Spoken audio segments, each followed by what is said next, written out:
Bienvenue, trailers, trailers, runneuses, runners, dans ce nouvel épisode du 5 km à l'Ultra Trail, podcast qui partage des conseils pour que vous puissiez courir et atteindre vos objectifs personnels dans la course à pied.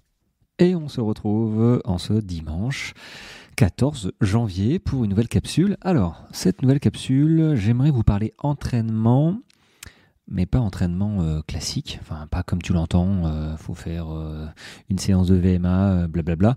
Non, c'est plutôt un type d'entraînement qu'on pense pas parce que c'est un petit peu comme ralentir, ça a des bénéfices. Ou du repos, ça fait progresser. C'est un petit peu contre-productif, enfin contre-intuitif surtout, quand on y pense. Et là, ce que je voudrais te dire, si tu prépares un trail court ou long, mais plutôt du long, avec du dénivelé, c'est de ne pas courir, de ne pas chercher à courir tout le temps. J'en ai fait une petite vidéo là sur Instagram hier, mais parce qu'en fait moi j'ai fait ma sortie longue samedi matin, 25 km dans la neige, et j'étais en train de monter et je cherchais à courir. Et dans un coin de ma tête m'a dit, mais attends, dans un mois, un peu plus d'un mois, tu es à 24 heures à faire. Donc le Bruniquel, c'est des boucles de 50 km et 2000 ou 2500 mètres de dénivelé. Il faut que je regarde un petit peu, parce que 2005 ou 2000, ça a quand même son importance. Hein. Au bout de deux boucles, il y a quand même 1000 mètres de différence. Et je me disais que sur cette course de 24 heures, j'allais quand même marcher en montée. Comme souvent sur les trails plus ou moins longs, on ne court pas en montée, hein, clairement, même sur un 20-25 km, suivant le type de montée, très clairement, on peut se cramer en fait. Peut-être que tu vas gratter quelques places en montée, mais tu vas être tellement entamé dans tes réserves d'énergie que la descente, ça se trouve, peut-être, hein, tu vas te faire doubler par ceux que tu as doublés, mais tu vas te faire doubler, eux, ça va leur demander 10 fois moins de ressources énergétiques pour te doubler, beaucoup moins de fatigue que toi, il en a fallu pour que tu les grattes en montée, quoi.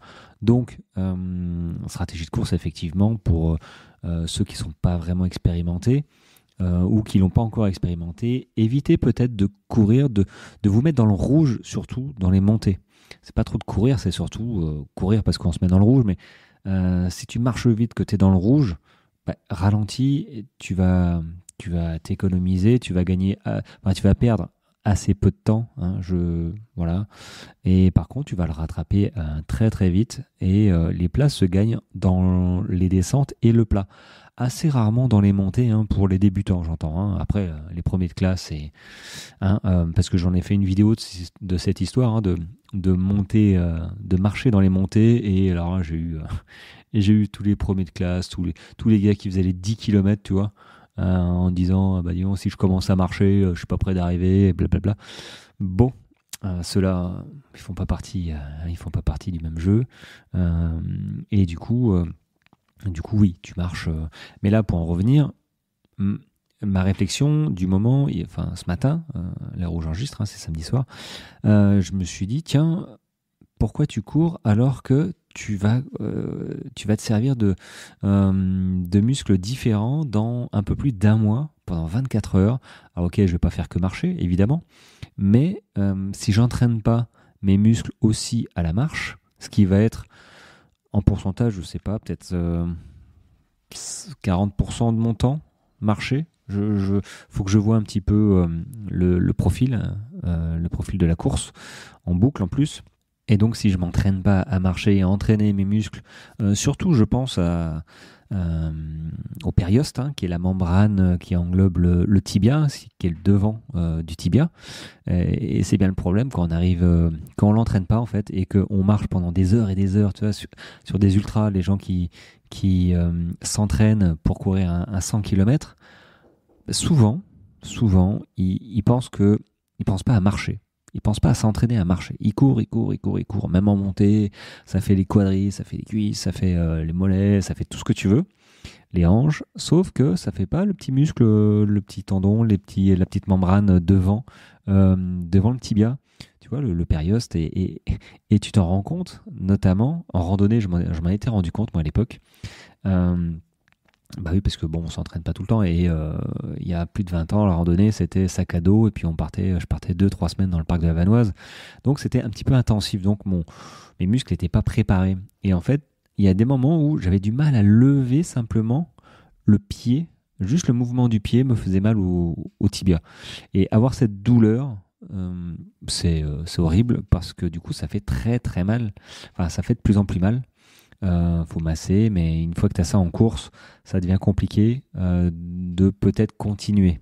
Euh, mais ce problème-là, qui vient de une périlleuse comme ça, c'est que les gars en montée, ils ont toujours voulu courir chez eux, hein, ils ne se sont pas entraînés à marcher. Donc moi, je t'encourage, si tu prépares un trail plus ou moins long, de marcher vraiment dans quelques montées, pas toutes les montées évidemment, mais les montées abruptes, voilà, un petit peu brutales, un petit peu pentues, 10, 15, 20%, 15-20%, bah, marche. Marche, parce que de toute manière, sur ta course, tu vas marcher. Quand tu arrives aux 40, 60, 50, 60 km, si tu ne fais pas partie des élites, il y a de bonnes chances que tu marches. Mais si tu t'es pas entraîné à marcher, bah, tu vas marcher pendant des heures finalement.